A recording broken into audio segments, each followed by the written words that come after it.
সংবিধান কচু পাতার পানি নয় যে চাইলে পরিবর্তন করা যাবে, মন্তব্য সালাউদ্দিনের। বললেন, জুলাই সনদের বিষয়ে নির্বাচনের সঙ্গে গণভোট করা যায়।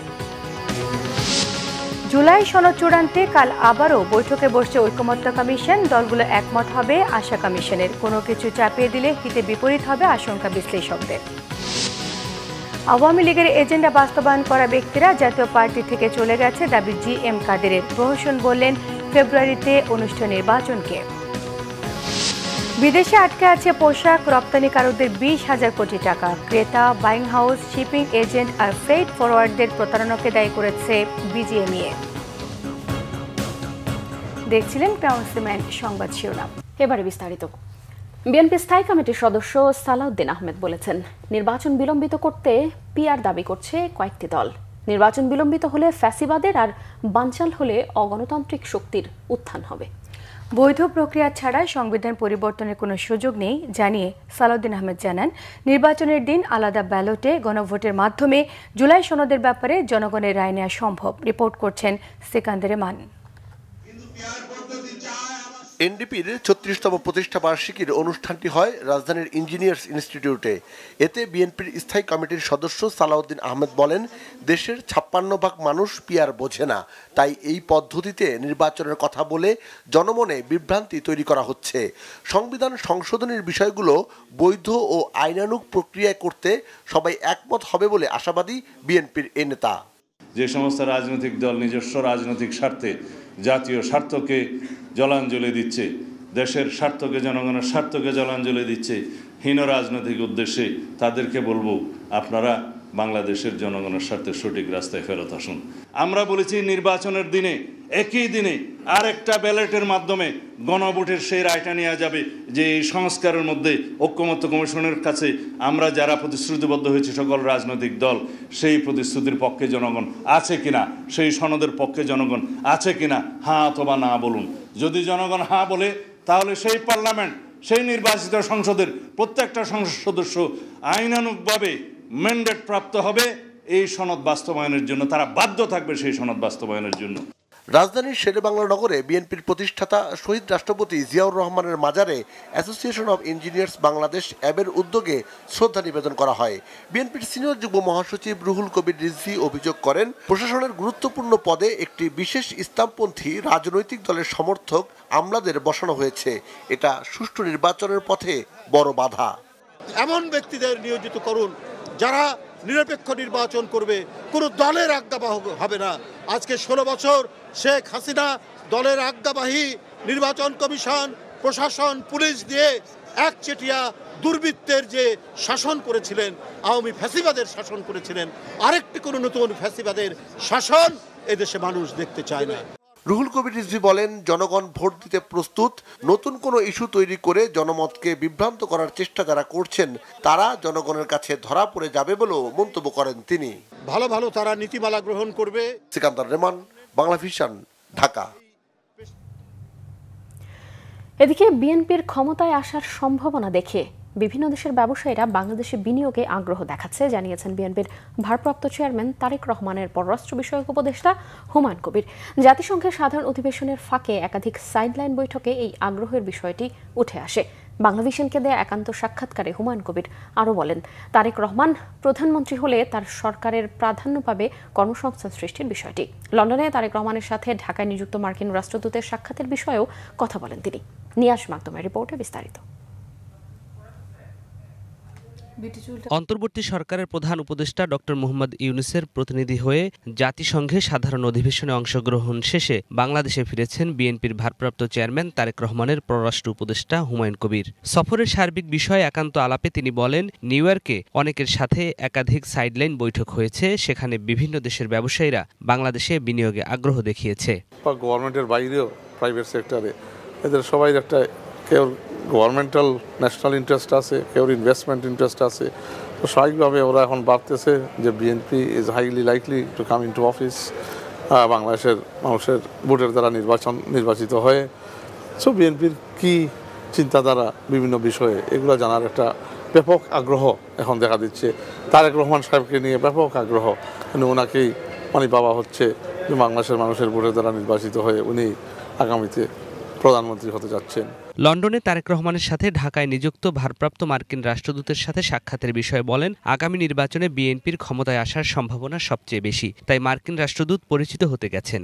আগামী নির্বাচনে বিএনপি পরিচ্ছন্ন ও যোগ্য তরুণ নেতাদের প্রাধান্য দেবে জানিয়ে হুমায়ুন কবির বলেন, বিতর্কিতদের বিষয়ে দল এখনও কঠোর। বিএনপি কোনো দাগি চাঁদাবাজকে বা চোর ডাকাতকে নমিনেশন দেওয়ার কোনো প্রশ্নই আসে না। নির্বাচনের আগে নমিনেশনের ক্ষেত্রে প্রাধান্য তো অবশ্যই পাবে ভালো তরুণরা, যারা আপনার কোয়ালিটি ভিত্তিক যোগ্যতা রাখতে পারে, লেজিসলেশন মেকিংয়ে, পার্লামেন্টে, সরকার পরিচালনায় মানে দায়িত্ব পালন করতে পারে। এইরকম বিবেচনা রেখে সিলেকশনের তো আর 1-2 ক্রাইটেরিয়া না, অনেক ক্রাইটেরিয়া থাকবে। সিলেট 2 ওসমানীনগর বিশ্বনাথ থেকে নির্বাচন করতে চান তারেক রহমানের এই উপদেষ্টা। নির্বাচনকে কেন্দ্র করে তৃণমূলে কাজ করে যাচ্ছেন তিনি। তবে এ বিষয়ে চূড়ান্ত সিদ্ধান্ত দেবেন দলের ভারপ্রাপ্ত চেয়ারম্যান। নিয়াজ মাখদুম, বাংলা ভিশন, ঢাকা। জামায়াতে ইসলামের আমির ডাক্তার শফিকুর রহমান বলেছেন, তারা ধর্মের ভিত্তিতে জাতিকে বিভাজিত করার পক্ষে নন। কোরআন হাদিসের আলোকে নিজের জ্ঞানকে জাতির জন্য কাজে লাগাতে হবে। রাজধানী মগবাজার আল ফালাহ মিলনায়তনে কেন্দ্রীয় ওলামা কমিটির উদ্যোগে দেশের বিশিষ্ট দায়ী এবং ওয়ায়েজ সম্মেলনে এ মন্তব্য করেছেন তিনি। ডাক্তার শফিক বলেন, সাম্প্রদায়িক সম্প্রীতির অনন্য উদাহরণ বাংলাদেশ।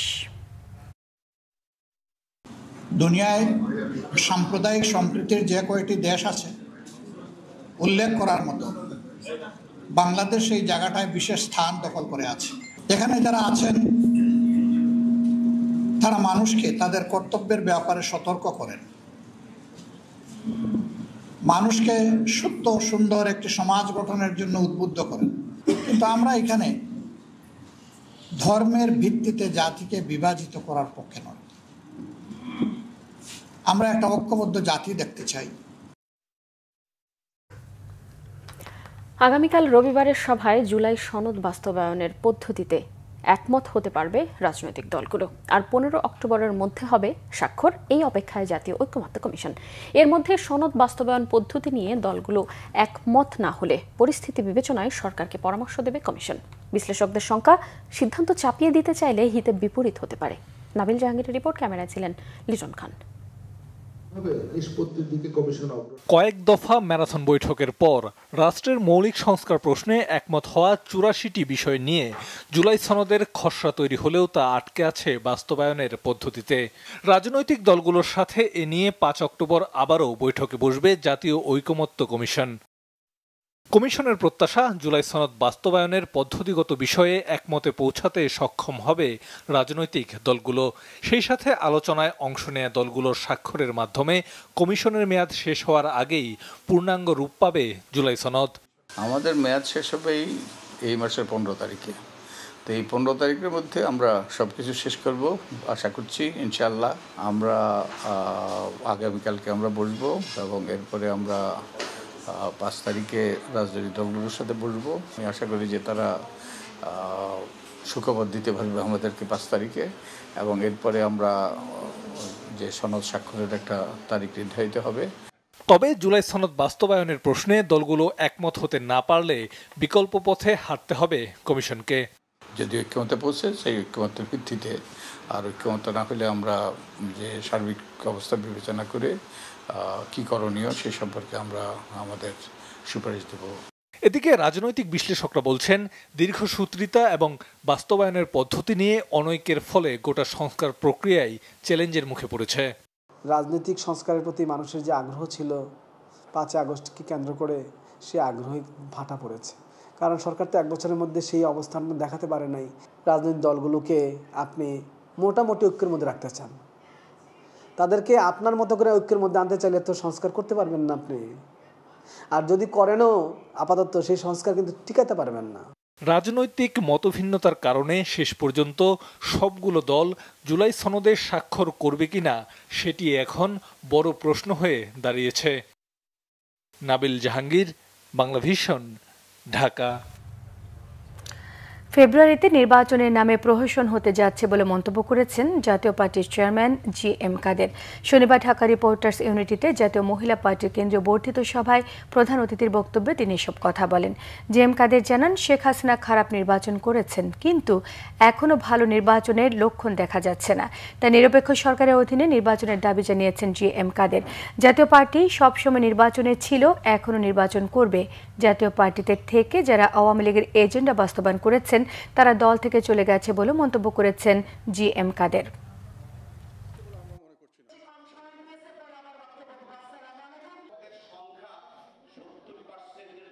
ফেব্রুয়ারি মাসে যে নির্বাচনটি নিয়ে এত আলাপ আলোচনা হচ্ছে, সেটার বিষয়ে আমাদের মতামত হলো এটা সঠিক অর্থে ঠিক নির্বাচন হচ্ছে বলে আমরা মনে করছি না। এটা নির্বাচনের নামে কিছুটা প্রহসন হচ্ছে বলেই আমার বিশ্বাস। কেননা যেটা আমরা শেখ হাসিনা সরকারের যে নির্বাচনকে নিয়ে আমরা এত সমালোচনা করেছিলাম, যে শেখ হাসিনা নিজের দলের সঙ্গে দলের একটা নির্বাচন করেছিলেন, যেখানে দল তার প্রতিপক্ষ নিজের দলের লোকের সঙ্গে কম্পিটিশন করেছিলেন। সামান্য কিছু ব্যতিক্রম ছিল, আমাদেরকেও সেখানে ওনারা নিয়ে এসেছিলেন কিছুটা বাধ্য করে। এখনও মোটামুটি সরকারি দল এবং আধা সরকারি দল, এই দুটোর মধ্যে নির্বাচন হচ্ছে। বিদেশে পণ্য পাঠিয়েও প্রতারণার কারণে রপ্তানির অর্থ দেশে আনতে পারছেন না বহু পোশাক কারখানার মালিক। রপ্তানির বিপরীতে এরকম প্রায় 20,000 কোটি টাকা বিদেশে আটকে আছে বলে দাবি করেছে এই খাতের রপ্তানিকারক সংগঠন বিজিএমইএ। এর পেছনে বায়ারদের পাশাপাশি বাইং হাউস, শিপিং এজেন্ট এবং ফ্রেইট ফরওয়ার্ডদের যোগসাজশ দায়ী, এমন অভিযোগ রপ্তানিকারকদের। তবে রপ্তানির অর্থ দেশে আনতে ব্যর্থতার জন্য রপ্তানিকারকদের অবহেলা, অদক্ষতা দায়ী বলছেন অভিযুক্তরা। জিয়াউল হক সবুজের রিপোর্ট।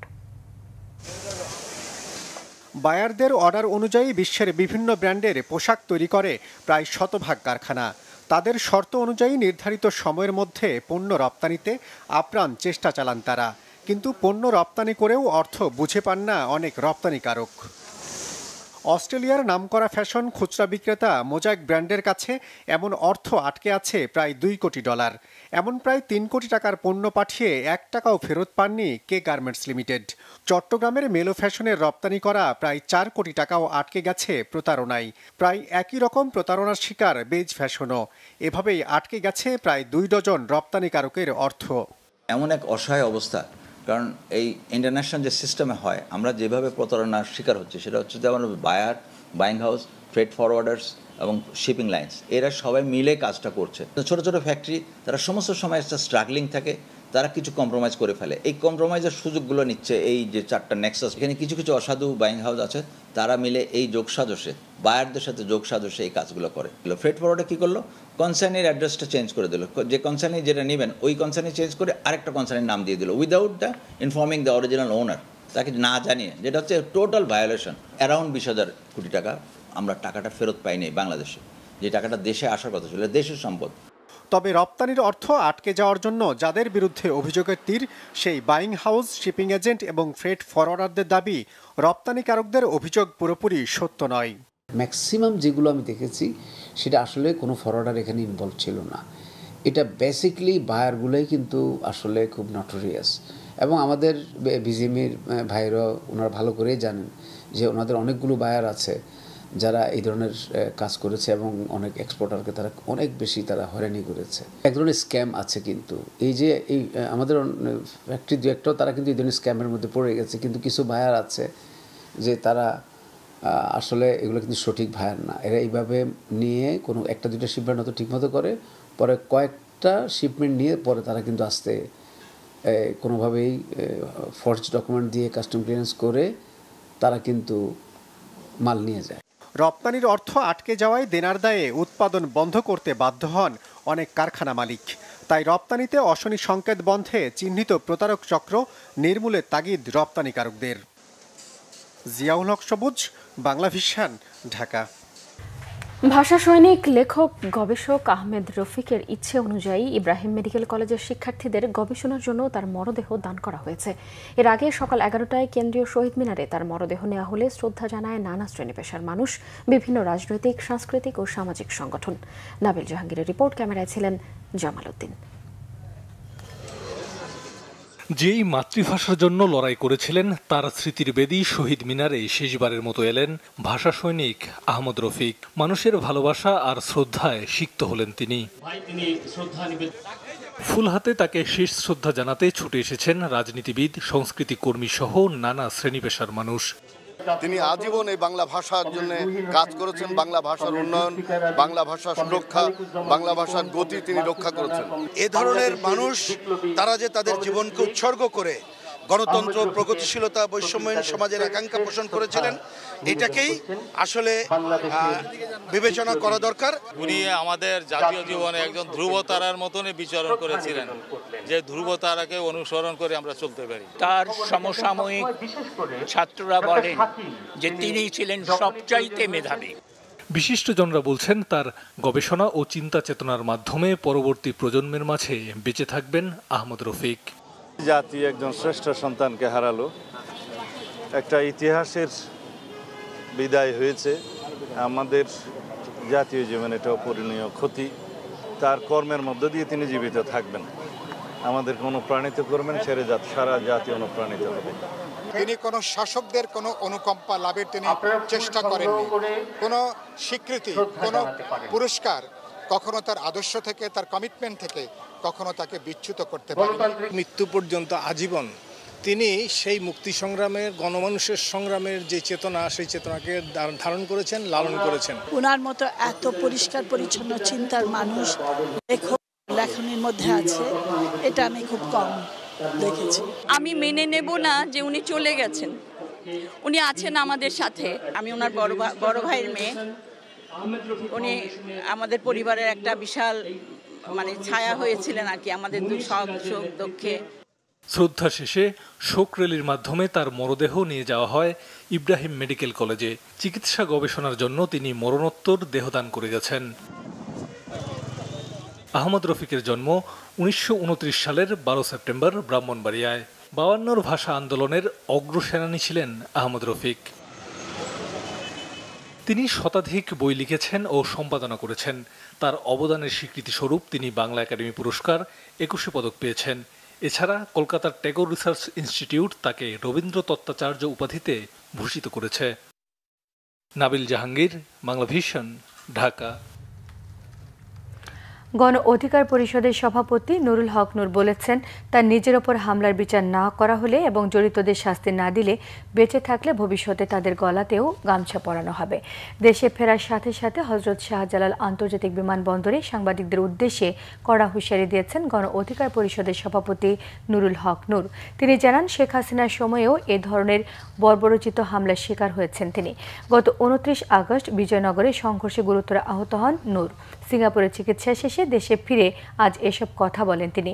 হামলার ঘটনার বিচার সহ সরকারি তদন্ত কমিটির কার্যকারিতা নিয়ে সংশয় প্রকাশ করে তিনি জানান, তদন্তে গাফিলতি থাকলে দেশি নির্বাচন বিরাট সংকটে পড়ে যাবে, তাই হামলায় জড়িতদের খুঁজে বের করে শাস্তি দিতেই হবে।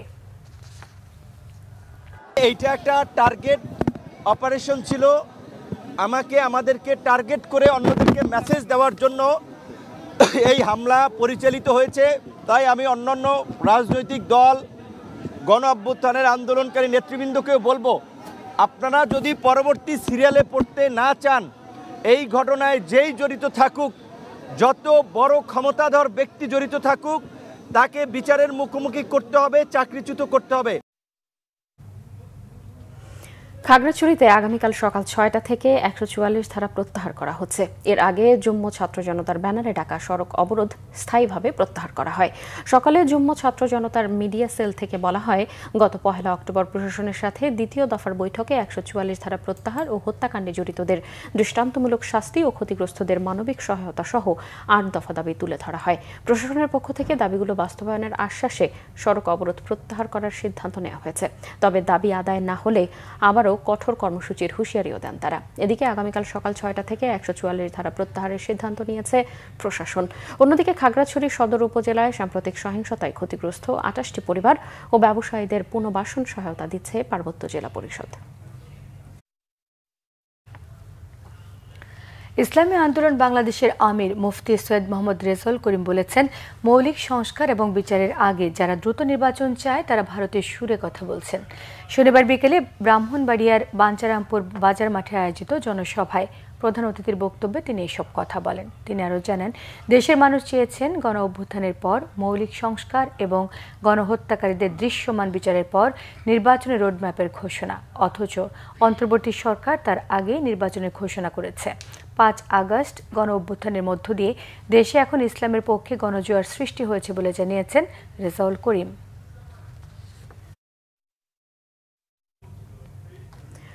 টানা 6 দিন বন্ধ থাকার পর সাতক্ষীরার ভোমরা স্থলবন্দর দিয়ে আবারও শুরু হয়েছে আমদানি রপ্তানির বাণিজ্য কার্যক্রম। একই সাথে চালু হয়েছে দেশের অন্য স্থলবন্দরগুলো। এতে বন্দর ব্যবহারকারীদের মাঝে ফিরেছে কর্মচাঞ্চল্য। ভোমরা স্থলবন্দরের C&F এজেন্ট অ্যাসোসিয়েশনের সভাপতি আবু হাসান জানিয়েছেন, শারদীয় দুর্গাপূজা উপলক্ষে গত 28 সেপ্টেম্বর থেকে গত 2রা সেপ্টেম্বর পর্যন্ত টানা 5 দিন আমদানি রপ্তানি কার্যক্রম বন্ধ রাখার সিদ্ধান্ত নিয়ে একটি পত্রের মাধ্যমে অবহিত করা হয় ভারতের খোজাডাঙ্গা C&F agent cargo welfare association. 3 September শুক্রবার বাংলাদেশের সাপ্তাহিক ছুটি থাকায় আরও একদিন সহ মোট 6 দিন বন্ধ রাখা হয় দুই দেশের বাণিজ্য। ভোমরা ইমিগ্রেশন পুলিশের অফিসার ইনচার্জ রাশিদুজ্জামান জানিয়েছেন, আমদানি রপ্তানি কার্যক্রম বন্ধ থাকলেও বন্দর দিয়ে যাতায়াত করেছেন পাসপোর্টধারী যাত্রীরা। সরকারি খাল জবরদখল করে মাছ চাষ করছে বাগেরহাটের মংলার স্থানীয় প্রভাবশালী একটি চক্র। এতে খালের পানির স্বাভাবিক প্রবাহ বন্ধ হওয়ায় তলিয়ে গেছে সড়ক। চরম ভোগান্তিতে পড়েছেন খালপাড়ের বাসিন্দারা। দ্রুত সরকারি হস্তক্ষেপ চেয়েছেন স্থানীয়রা। মংলা থেকে জসিমউদ্দিনের তথ্য ছবি নিয়ে থাকছে ডেস্ক রিপোর্ট। বাগেরহাটের মোংলা উপজেলার চাঁদপাই ইউনিয়নের কানাইনগর গ্রামের খাল এটি। কয়েক কিলোমিটার দীর্ঘ এই খালে বাঁধ দিয়ে 2 দশকের বেশি সময় ধরে পালাক্রমে মাছ চাষ করছেন স্থানীয় প্রভাবশালী একটি চক্র। এতে বন্ধ হয়ে গেছে খালের স্বাভাবিক পানি প্রবাহ। খালে বাঁধ থাকায় পানিতে তলিয়ে গেছে গুরুত্বপূর্ণ সড়ক।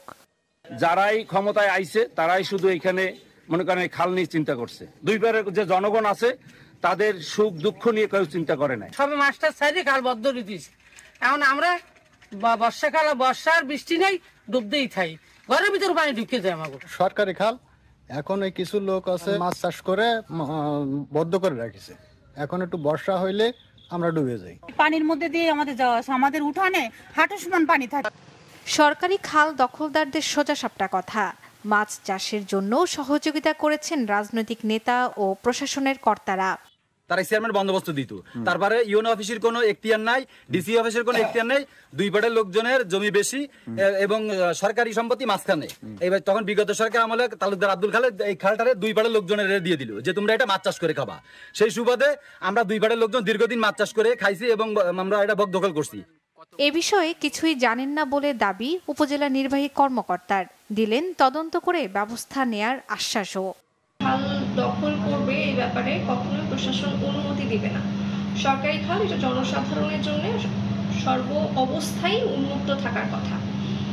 সেই হিসেবে এই বিষয়টা আমি অবগত ছিলাম না, আপনারা জানিয়েছেন। আমরা অবশ্যই এটি তদন্ত সাপেক্ষে আইনানুগ ব্যবস্থা নেব। স্থানীয়দের ভোগান্তি নিরসনে এবং সরকারি সড়কের ক্ষতি থেকে রক্ষায় খালটি দ্রুত দখল মুক্ত করার দাবি স্থানীয়দের। Bangla vision news desk. সিরাতুন নবী 1447 হিজরি উপলক্ষে হযরত মুহাম্মদ সাল্লাল্লাহু আলাইহি ওয়াসাল্লামের জীবনী, আদর্শ ও শিক্ষার উপর আলোচনা সভা অনুষ্ঠিত হয়েছে। মোহাম্মদপুর নূরজাহান রোডের সোনালী সংঘ মাঠে এর আয়োজন করেন হাজী শরীয়তুল্লাহ মডেল মাদ্রাসার শিক্ষার্থী, শিক্ষক ও অভিভাবকরা। এতে প্রধান অতিথি ছিলেন ঢাকা বিশ্ববিদ্যালয়ের আরবি বিভাগের চেয়ারম্যান অধ্যাপক ডক্টর জুবায়ের মোহাম্মদ এহসানুল হক। আরও বক্তব্য রাখেন অধ্যক্ষ মাওলানা মোশতাক ফয়েজি, অধ্যাপক ডক্টর মোহাম্মদ মোজাম্মেল হক এবং ডক্টর মোহাম্মদ মিজানুর রহমান। সভাপতিত্ব করেন ডক্টর মোহাম্মদ তাজুল ইসলাম। আমরা সংবাদ শেষ করব ক্রাউন সিমেন্ট শিরোনামগুলো আরও একবার জানিয়ে।